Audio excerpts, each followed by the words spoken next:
Are you stuck? Let's figure out which kind of stuck you are. There are two main types. The first one is where you have a goal in mind. You're at point A, but you want to be at point B. You're stuck because you can't figure out how to get there. The second type of stuck is a lack of direction, when you feel lost, like you've lost your purpose and you don't know how to get it back. Believe it or not, that is the most common type of stuck, and it's what we're going to be addressing in this video. I will show you a really quick and simple method that will open your mind to new possibilities and help you rediscover your purpose. This method is inspired by a popular course at Stanford University.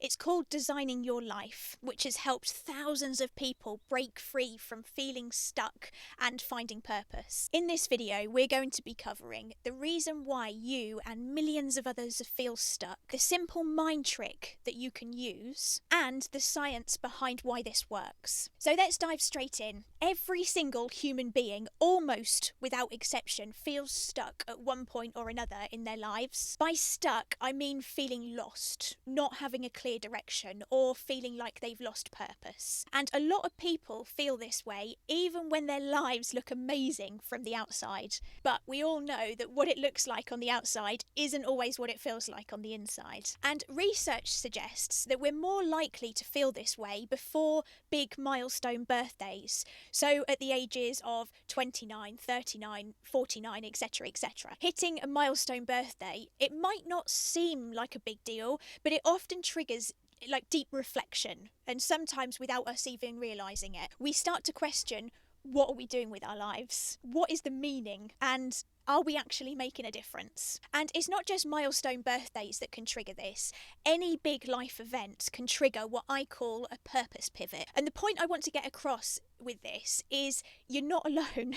If this is you right now, you're not alone. And you might not feel like this at the moment, but a purpose pivot can be the first step in uncovering exciting new opportunities in a world of endless potential. If you're asking yourself if there is more to life than this, what I'm going to share with you next is a technique that's inspired by a course taught at Stanford University. There's a book on this course too, which is called Designing Your Life by Bill Burnett and Dave Evans. They're the creators of this framework. You need to approach this exercise with an open mind. If you don't want to see the opportunities, then this will potentially be a waste of time for you. However, if you're ready to start discovering your potential, then what I'm about to share with you will open the door to endless possibilities. Here's how it works. We need to move you into creation mode, quieten down the analytical mind for this exercise to really be effective. So let's turn off logic for a second. Get silly and creative with your ideas on this one. Use your imagination. I want you to come up with future potential realities for yourself. And the crazier that reality is, the better. And if your logical brain starts freaking out, just remind it, relax, these are just ideas. Nothing has to be realistic. This is pure creativity, so have fun with it. This exercise taps into the right side of your brain. It's the side that dreams up possibilities, makes unexpected connections, and unlocks the new ideas. By doing this exercise, you're giving it some power, and it should feel quite fun and curious. You might surprise yourself with what you come up with. Don't judge it though. This exercise is designed to be wacky. You can bring your analytical mind back into play soon, because I know it's feeling left out. And I recommend doing this exercise a few times. And don't try to do it when you're stressed or when your analytical mind is overstimulated, because it'll be more difficult. And once you've done this exercise a few times, you should have a number of really crazy and wacky ideas for your future reality. You will want to have at least 3. Maybe you live on the side of a mountain and keep goats. Or maybe you run a school for budding cowboys. Or maybe you train giraffes to pick fruit off trees. I don't know, go crazy with it. If you feel any resistance, that's just the left side of your brain trying to interrupt. It'll probably be telling you how ridiculous this is, how unrealistic it is. But that's okay. These are pretend realities. It doesn't matter if they're impossible. I'm not even sure you can train a giraffe to pick fruit. I don't know, maybe you want to live on Mars or invent a time machine. I am being completely serious. They really can be wacky, crazy ideas.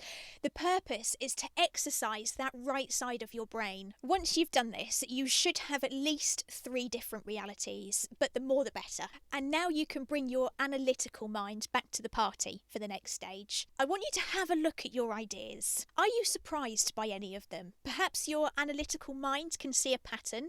Have you written anything down that stirs something inside you? You know, a spark of curiosity or of possibility perhaps, or just something that you're drawn into analysing a bit further. This is where you can use both the left and right side of your brain in harmony. You've said you want to live on Mars, for example. Your analytical mind knows that that's not possible, well, at least not yet anyway, but can it identify any underlying interests that sparked that creative thought? Did it come from an interest in space and planets in general, or was it more because you wanted to live in solitude?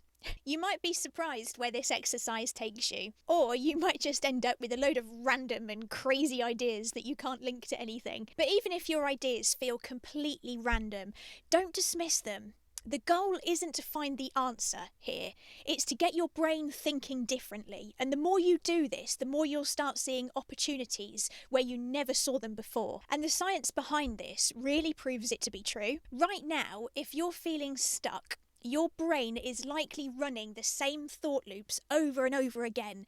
It's like a well-worn path in your mind. It's familiar, but it's limiting. And that's because your brain forms neural pathways based on repeated thoughts and experiences. So the more that you think a certain way, the more ingrained those paths become. And if you keep thinking about why you're stuck, your brain just reinforces that stuck pattern. But the good news is your brain has something called neuroplasticity, which basically means it can rewire itself. And that's exactly what this exercise is doing. By brainstorming these crazy, unrealistic ideas, you're forcing your brain to create new connections and explore possibilities it wouldn't have normally considered. You're literally building new mental pathways, and the more you do this, the easier it becomes to see fresh opportunities in your real life. There was a study that was published in the Nature Reviews Neuroscience, and it found that engaging in new cognitive exercises like this one creates lasting change in brain function. So while this might feel like silly and like a fun little thought experiment, it's actually a proven way to train your brain to break out of being stuck and to start to see things differently. So if you're feeling stuck, don't just wait for inspiration to hit. Train your brain to think differently. Do this exercise, have fun with it, and start noticing where new ideas and opportunities begin to appear in your life. If you'd like to understand more about how your brain keeps you stuck in loops, I recommend watching this video next. Knowledge is power when it comes to understanding your subconscious mind, and this video dives into that deeper.